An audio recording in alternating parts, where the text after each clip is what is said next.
Right, so just watched the latest episode of It, Welcome to Derry. What a great episode. I was proper into it. Like, this show is like, I'm getting more and more drawn into this show. It's like with more of the character development, with more of the little snippets of the backstory coming together, I get like sucked into this show.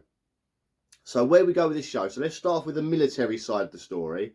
So we've got Dick, Hurung and Hanlon meeting up and actually having conversations for the first time. So what the army generals decide to do is they want to fly Dick around the area of Derry and see if he can pick something up using like a human compass.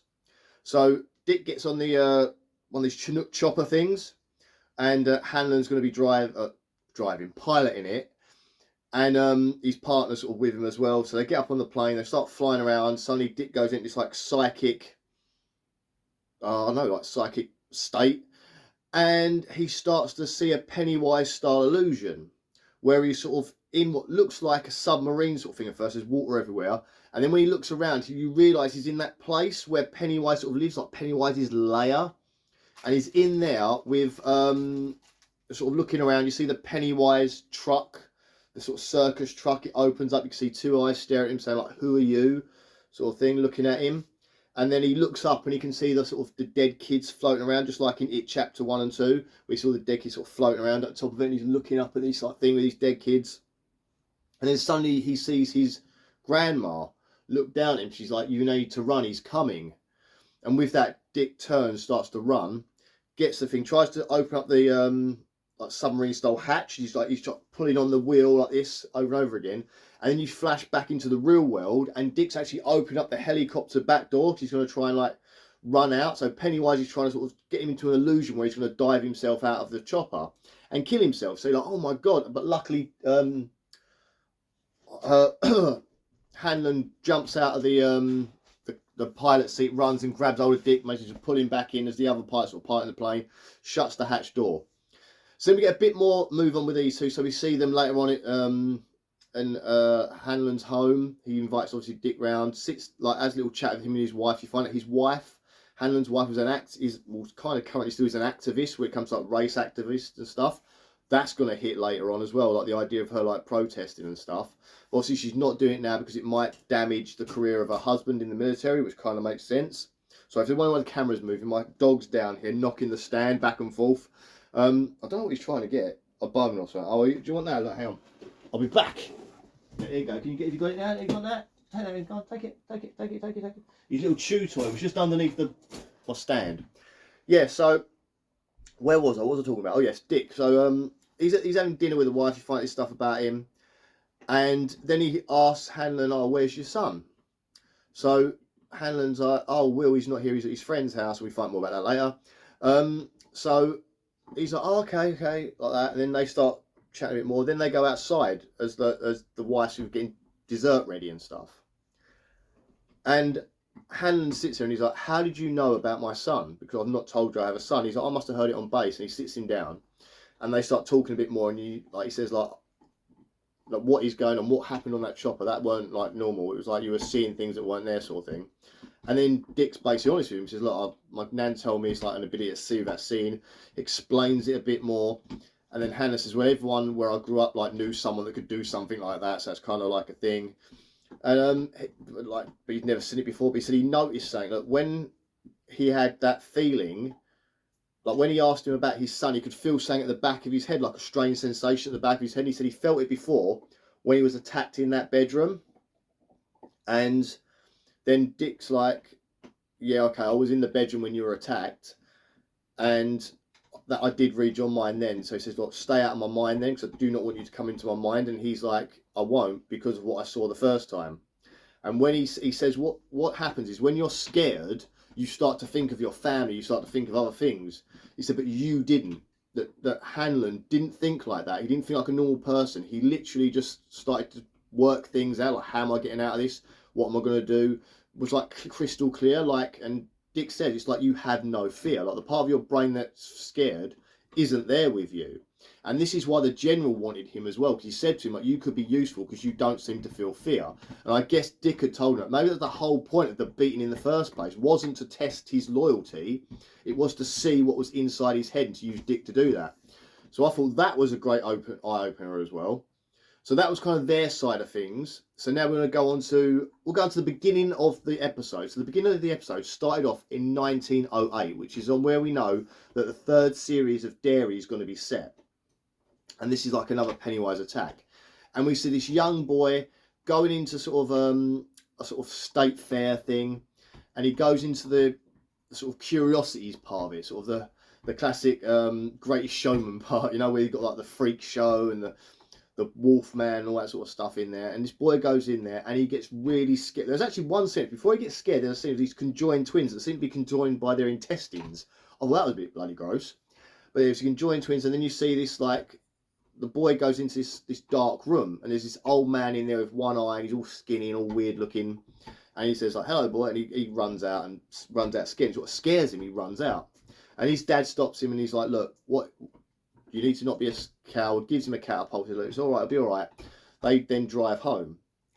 Then the boy meets on the side of the roads, because they pull over to get a drink of water and stuff. On the side of the road, they meet this, like, the people from the Indian reservation. It's like all these kids that are selling jars of water. And to be honest, I looked at the water did not look that clean, but they were selling jars of water. So he went to buy a jar of water, didn't have enough money, so he kind of traded his catapult. But he kind of had a bit of a liking with the Indian girl, like the Native American Indian, sorry, the Indian girl that are there. And they had a bit of a liking. And then you see him a bit later on, they're playing together. And they go sort of running around. And then he runs into the woods. And the girl's saying, don't go in there. Stop, don't go in there. So he runs into the woods. He's finding himself sort of on his own for a little bit. And then he sees in the distance the creepy old man that he saw back in the freak show, sort of peering behind a tree. So it was that classic sort of like I'll try and do it from here. Like, it's like that. Like, it was one of those sort of moments. And it was done really well, like, as then he comes out of a different tree, and a different tree, he seems to be getting closer and closer, and then suddenly he's like on top of him, like, hello boy, and he's like, ah, and then it starts chasing him. It sort of turns into sort of this like animalistic thing with the big Pennywise mouth, which I spotted as well, all the teeth and that, you know, and it's running after him, and it pins him down, it's about to kill him, and the Native American Indian girl turns out the catapult, and bang, Beverly Marsh style, right in the face. And then you see like the blood flow up, it gets damaged, it gets the blood that sort of like floats up in the air and that. And then she grabs him, they run out the woods, and they sort of thing together. And then you see him a little bit later on in the episode, and now they've sort of like, the boy's got to leave because his dad's military, so he's going to have to leave the town. They say goodbye, they sort of say goodbye sort of thing, and she gives him back the catapult. Then we find out that those two are people we've seen in Derry already. It is the general who's in charge of the whole operation, the dig and stuff, and it's the woman that runs the antique shop, Rose her name is. And it was like, and I kind of had a feeling when we've seen this story play out, are these two people from the town? I kind of worked out she was Rose, and then to find out he was the general was another great thing, and that's why he's trying to get Pennywise. And the thing that was in the catapult was in the box that Dick Hoorang was like using on the plane, was like to sense Pennywise, because the general said this might be the thing, saying it's actually touched this thing before. So we now know that they are after the entity, as they referred to it, and that is Pennywise. So they're after the Pennywise entity. That's what they want you to obviously try and weaponize it, because it's always to try and weaponize something. That was like fascinating, interesting. So we now know these facts. So then we sort of get that bit of a story. So then we go on to like the Native American side of it. Now we saw the Native Americans watching them do the dig site, where they found the old-fashioned car from the gang murders back in 1935, and they sort of pull the car up, and they actually mentioned, when they sort of the military side of it, they actually mentioned that they found nothing on the car. They found like dead bodies, bullet holes, and pretty much nothing else. So that was interesting. And then we get the sort of the Native American, the tribe that still live there, this Native American, like on the reservation they've got, and they're worried that the military are digging up where their burial grounds were, because obviously that's a big thing for them. They don't want the military to sort of dig through that. So in a town, in sort of a meeting, like a council meeting, all the Native Americans decide they're going to do like cease and desist letters and stuff like that to the army. That's how we get to know that the two kids from the start of the episode are actually the ones from Thingy. And I thought this was a great sort of way to bring them in, that they're kind of against the military, but the military are now, because the two knew each other as children, they sort of have a discussion. My dog's only staring at the wall. They're having a discussion about how they can proceed together and work together to find whatever the general's looking for and stay away from the Native American burial ground stuff, which will be good. That's going to develop later on. I think this is like a teaser saying it's going to develop a lot later on. So that was interesting. So then we get another thing as well that I noticed as well, actually, back to the military thing again. All sort of black soldiers have got this little tent they sort of like play cards in, because obviously their segregation is definitely still going back on in the 60s in America, the sort of black-white segregation thing. So they're all sitting in this like tent, and they see like the roof's leaking, and they're like not happy about it. And the general says to Dick, because of his work with the military and like finding, going up in the plane sense and stuff, is there anything he wants? Let him know. And the boys had been asking him, like, if you can use your special privilege to get us a nicer place to hang out. So he says to the general, well, we'd really want, like, us black officers would really like a place we can hang out and call our own. And the second he said that, I was like, that's the black spot. That's just where we're going to get the black spot, which is going to be the major ending, obviously, of this season, which I can't wait for when they play that scene out. So we get that. So then that's their side done. So let's go to the kids now. The important part to me is the kids' story, because obviously we know this is what's going to lead us to sort of like their sort of like the losers club, as you were. Even though I know we're going to end with the military and the black officers in the black spot, this is the interesting part for me. It's the story I like the most. These kids that are sort of discovering Pennywise, they're going to be leading to discover it.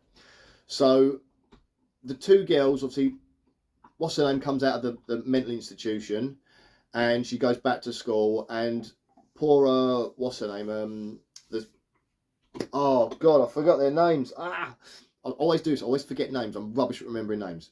So the young black girl whose dad's been held captive because for the murders, they think he's suspect for the murders, and he's obviously being fitted up for it. I don't know why you'd fit him up for it. You would want to find the real culprit, but they're basically trying to fit him up to say it's him. He said he was at his nan's house. They found a packet of cigarettes in a local alleyway near the thingy. They all want to know where he was, but he's trying to keep still at where he was, so he has something to hide. Don't know what it is, but he's got something he's hiding. So he's like being a bit mysterious as well. But the lead like constable, the officer, he's trying to pin it on him, as in like, you've done it, and he's going to send him to Shawshank and that. So, but we know he didn't do it, which is annoying, because obviously know it's Pennywise that did it. So it's interesting that they're still trying to fit him up for the murders in the cinema. So we see that later on. So then the girl goes back to school. See her dad being in custody. He's like, everyone's looking at her, and someone's wrote on her locker about her hatchet, her dad like hatchet hanging on a locker room, on a locker thing, on a locker door. And she's upset. She tries to rub it off, and then it kind of looks like she's got blood on her hands because of the red from the lips. I thought that was a clever little tint there. She goes to wash her hands, and then the girl that come out of the mental institute, that kind of was the reason her dad got arrested, comes and finds her, says she's sorry, tries to help her out, and they come up with a plan that they need to take a photo of the entity that's Pennywise, the thing, it. They need to take a photo of it to prove what's happening. So they get their little camera. And it's that I had one of those cameras as well. It's that camera with the little light that spins around. Every time it flashes, it spins around. You get like 4 flashes. You have to take it off and get a new one, click it on top, and go again. I was like, oh my god, nostalgic vibes from that camera, because I had one just like that when I was a kid. So yeah, they've got that. I think there's even like, I remember there's a photo of me somewhere. I think it's at my mum's or something, where I'm actually taking a photo with the camera. So I think me and my sister were taking a photo of each other, of cameras at the same time. You can see the camera with a little square block of light that used to turn around. So that was nostalgic gold for me. I don't know why I had one, even though I was born in the 80s, but I had that camera.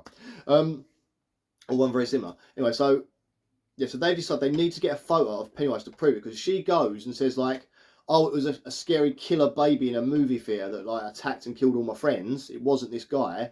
They're going to send her straight back to the nut house. She knows this. So if they can get a photo as proof of what they've seen, it will be okay. They can say, look, there's weird stuff happening. This is what we're seeing. So that's what they try and do. Great idea. So they decide to do this. And the only person that might know how to develop film is the cleverest guy they know, who is Will Hanlon, the son of Major Hanlon, because he's obviously a bit of a boy genius. And he's now become friends with the funniest little kid ever. It's this little Colombian kid. Again, I'm not very good with names, but he's very funny as well. He's bit into the girls. He likes the girls, but he's also quite funny. He's got that sort of like young, innocent, cheerful temperament about him as well, where he just cracks jokes and he's just a funny guy. And he seems to be a bit simple as well, which makes it even funnier.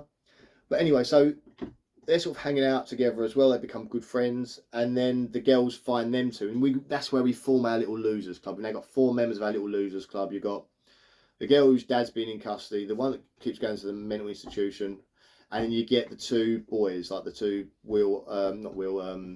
not Mike. Oh God, yeah, it was Will. Yeah, Will Hanlon and his little friend, the Colombian kid.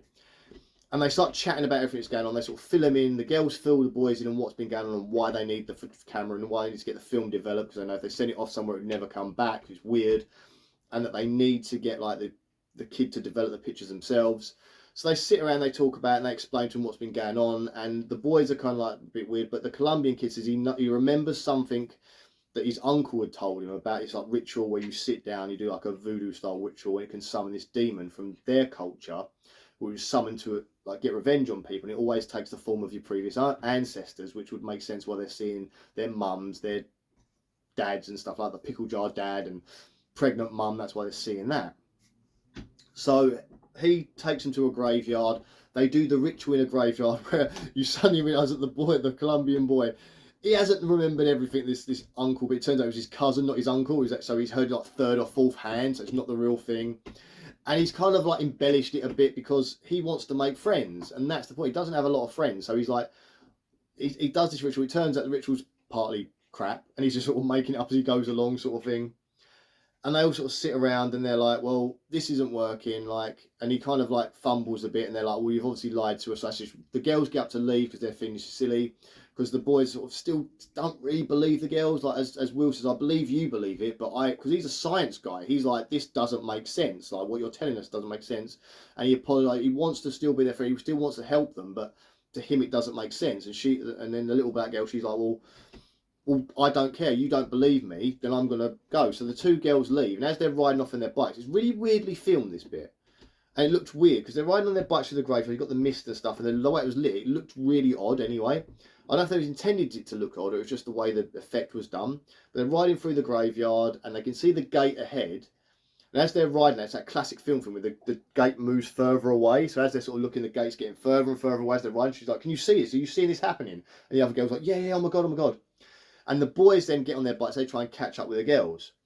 And then you get classic Pennywise changing the scenery around them. So as they're riding along, the grave starts like cracking, all these graves are cracking. You see this bit where there's like a statue of Jesus that's like just a normal statue, and it goes as they drive past. So you know Pennywise is there. And then you get like the floor sort of starts to crack away, and there's like fire on the floor, and they're all sort of like trying to ride around the crack. And it's basically Pennywise trying to separate them. And they're all riding around this like graveyard for ages, and they've got the camera, and she turns around, she quickly snaps a picture of the camera, because you start to see ghost children coming up. I mean, it's the children that died in the movie theatre, so it's their previous friends, the ghost children, that are coming up. And this is where I got a little bit thingy by this bit, because like you see these ghost children come up, and they're flying around, and they're all like disfigured from like the attack from Pennywise. They're trying to get them. And she starts, the youngest girl, the youngest ghost girl, the sister of the guy that died in the theatre, she sings that song from the films. I can't remember the song, but she hums the tune from the films that she starts to sing. And they're all sort of like, and I said, they're zipping around trying to get between these cracks in the floor. And they're all being attacked by the ghost, like the ghost like, grabbing onto them and stuff. And it's trying to get them. Every so often they'll turn around and take another photo of the ghost and that sort of thing. And it keeps happening. And then suddenly like, Will falls down into like a crypt. He sort of drops down into this cavern where the crack opens up in the floor. And the rest of them are sort of running around trying to grab the camera. So it becomes like a game of like pass the ball, where the camera's falling on the floor, they have to grab it, someone else has to grab it. So trying to keep hold of this camera at the same time trying to escape from Pennywise's freaky ghost kids. And the ghost kids' designs are actually quite weird. They're kind of like all Pennywise style, like twisted like Pennywise style. See, it's the boy from the cinema, the Jewish boy, he's all like half his face is gone, he's all messed up. The girl just looks like a creepy apparition you're getting like one of these FX DVDs for Halloween. So she looks kind of like that, and they're all kind of creepily flying around. They managed to get the 3 of them managed to get out of the thing, because Will had fallen down. He was stuck, so they're kind of waiting for him to get out. You see Will walk into this like cavern bit, and he's got hold of the camera, and then you see like a hand come out, and he just starts flashing the camera. And then we go back to the outside the cemetery, where we've got our kids. They're all sort of outside the cemetery going, where is he? Like, where is he? Oh my God. Like, they're starting to think he's been got. They think that's it. Pennywise has got him. Suddenly you see a light from the distance, like a bike light from the distance, sort of cycling. And Will is running with his bike. and he like collapses at the top, and they sort of pick him up, scoop him up, and get him up, and they all get out like, oh my god, and then they like they just sort of hug each other. They're all sort of standing around hugging each other, like holding each other, like we made it, we were alive. And I was like, wow, like fantastic, like they're safe. And I thought that was the end of the episode. I thought in my head, oh, this has got to be the end, right? But then we see a bit more. So they go to the school, and they're in the school. They start developing the pictures. So they're working it out. They've got all the notes, and Will's like working out for everyone. Like, we got to put that in there. The tray. Turn the red light on. They do all this. And I thought the pictures were going to be blank or something. But the first picture comes up. It's a picture of Will, the Colombian kid too. He's like, oh, I took that. Well, hey, he's all happy because he's saying that he made has appeared. And they do another one, and it's the dead kid. And they're like, oh my god, we've got the dead kid. Do another one. They do another one. It's like something else. Like the girl. It's the girl. It's, oh my god, that's her. So they put those photos aside, and then they do a third one. It's the one that Will took when he was inside the cavern, and it's like a picture, and there's like a whitish sort of silhouette figure, and they're like, what's that? What's that? And as it comes out, it's kind of like the Pennywise shape. It's kind of like got the shape there, and it's got his face, because we saw a clown earlier on. In 1908, right at the beginning of the episode, we see a clown. Not like Pennywise, slightly different. He had more like fuzzy white hair. It had the balloons like Pennywise, but it had fuzzy white hair. It was a similar outfit, but not... It was like a similar outfit to that, but it wasn't that. It was a little bit different. So it was a similar clown to Pennywise, but not quite Pennywise. It looked more like that silhouette, more like the clown we saw earlier. And it was only in the background, because you saw it in the background, because the major, when he was, the colonel, sorry, when he was a child, as he's walking through the circus, he sees it sitting like in the distance. And he stops and looks at it for a bit, and the clown just sort of looking, but it looked like a young kid clown. And it's just sitting there, and it's got these balloons in its hands, it's got this weird wig thing on, this white wig with bells on it. And it's like, just looking at him, and he just sort of looks at it, and then he walks on. And it looked more silhouette-y to that clown than it did Pennywise, because Pennywise has the hooks coming up. But it looked more longer, so I wonder if it was that clown. And they're looking at it, and as they're looking at it, they suddenly go, it's a clown. And then cut episode, and credits roll. And I was like, oh, talk about leave you wanting more. This show is great. So looking back over the episode, fantastic episode. I sat the whole way through like this, watching it. You know when you're enjoying something, when you don't think about your mobile phone, you don't think about anything else going on. I had my dog sitting next to me at the time, who was behaving itself for once, just sitting with me as I was watching the show, and I was in the show. I was in this fully. I didn't think about a distraction, I didn't think about going to get something to eat. I just sat and watched this show, and I was totally into it. Nothing from around me was distracting me. And that, to me, is a sign that I'm enjoying something immensely. And I sat there. When it ended, I was kind of like disheartened. It kind of reminded me as a kid when I used to watch things like Buffy the Vampire Slayer, where you enjoy it so much that when it ended, you're like, oh, episode's over. Do you know what I mean? That's how I used to feel when I was young and I was watching stuff. And this show has got me a bit like that. When I was trying to watch the Alien show a little while ago, I was kind of like occasionally like looking at the clock, like, oh, how long left, like sort of thing. This one, I was like, the whole way through, just, oh, it was great. The Pennywise stuff in this, obviously a bit less Pennywise-y stuff than the last episode, or the other two episodes. It seems that they sort of do 2 Pennywise attacks per episode. I've noticed there's a pattern with these episodes. So you get 2 Pennywise sort of moments of him going after people. Like the first episode, we had the car at the beginning with the young boy who got killed in the car. Then we had the end cinema scene. There are our 2 major Pennywise moments. The second episode, it was the girl with her mum, the womb and all that, bed sheets bit. And then we had the ending, like the girl in the shop with the pickle jar. This one, what? That's my dog again. This one, very, very similar. So we had the beginning part with the boy and in the woods with the creepy old man, and then we had the ending with the cemetery. So it seems like their format is they were going to give us 2 major Pennywise attacks every episode, is what they're doing.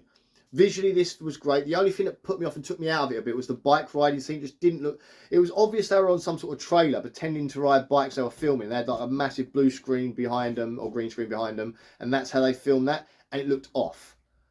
There must have been a way for them to get on a set of it was obviously a set of the graveyard.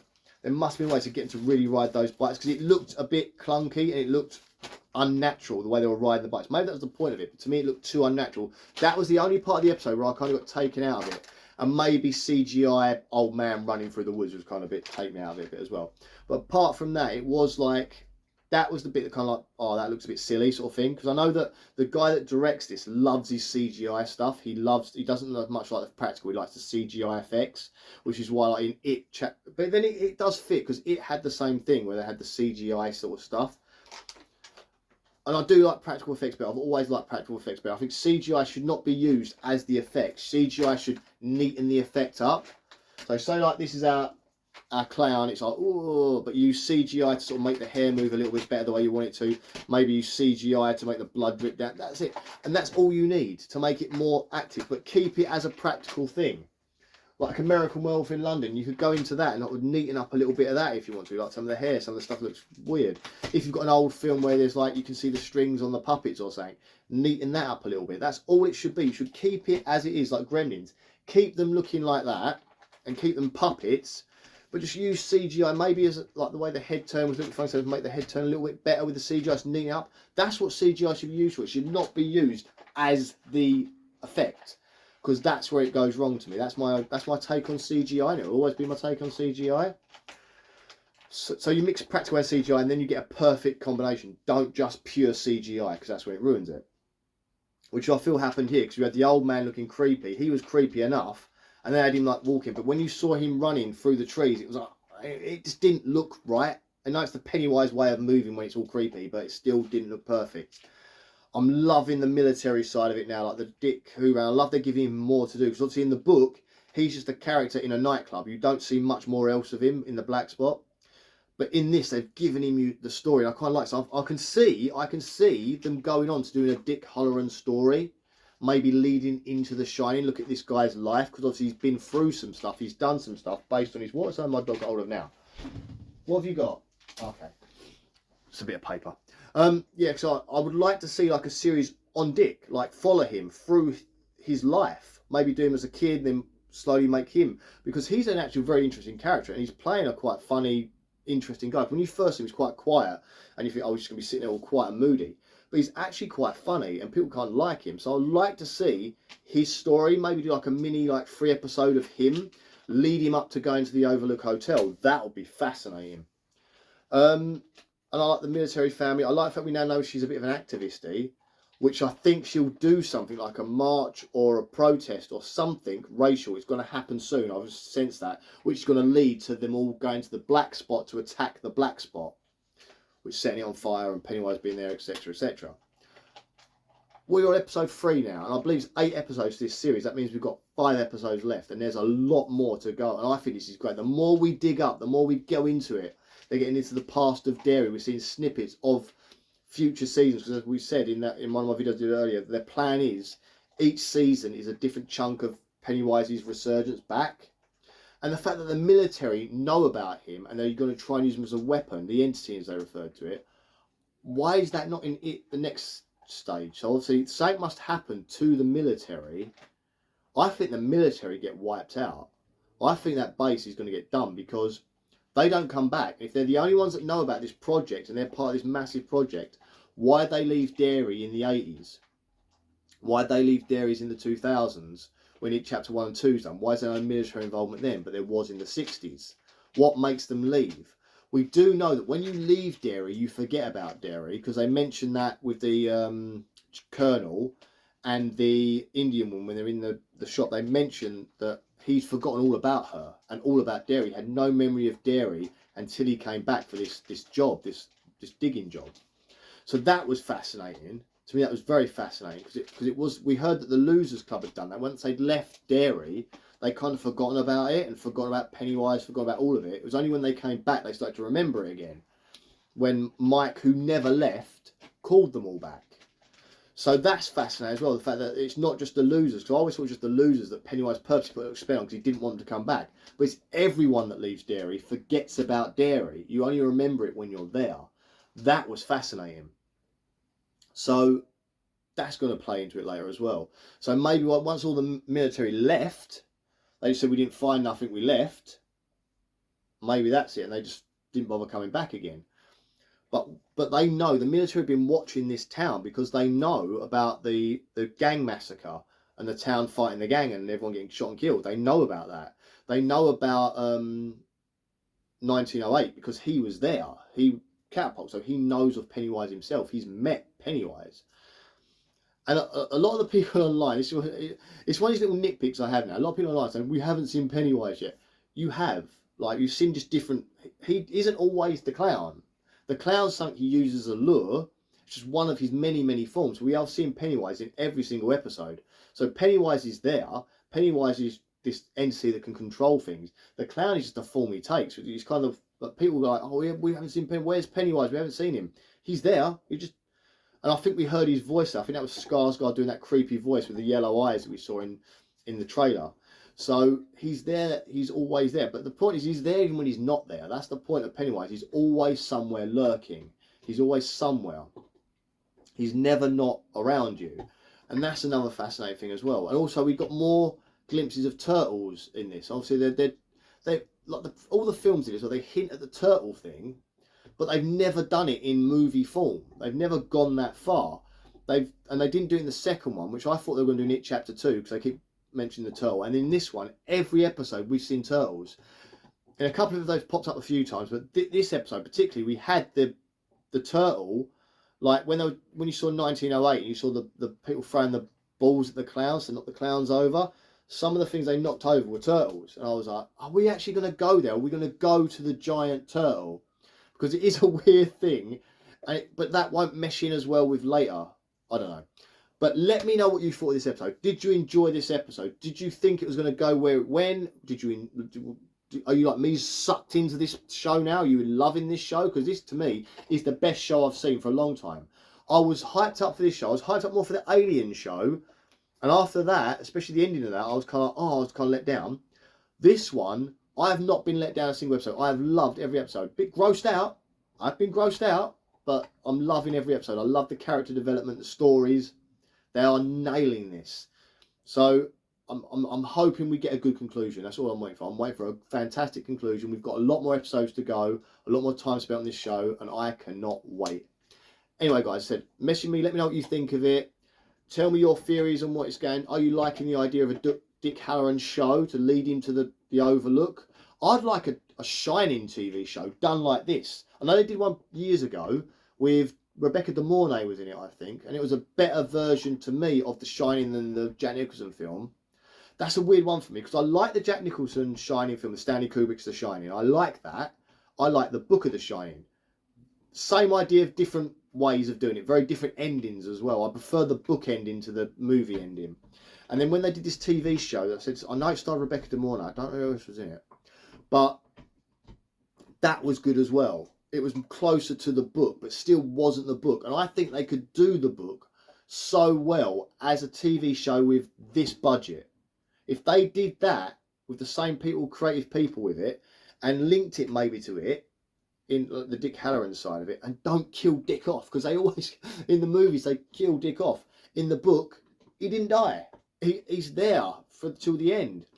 So always like, oh, the fact that they killed him, because like he's such a good character. They do a thing in the Stanley Kubrick film where you think Dick is going to come back and save the day. He gets him 10 seconds later, he's dead. If they kind of bide some time for Danny and that to get away, but it's still like he's dead, and it's like, oh, for God's sake. But anyway, guys, as I said, let me know what you think. Do you like that idea of the Shining TV show as well? And let me know what you think about this show so far. Are you Are you hyped up for it and excited about this one? See you later, guys. Enjoy yourselves and have a great day, and look forward to seeing you next week for the next recap.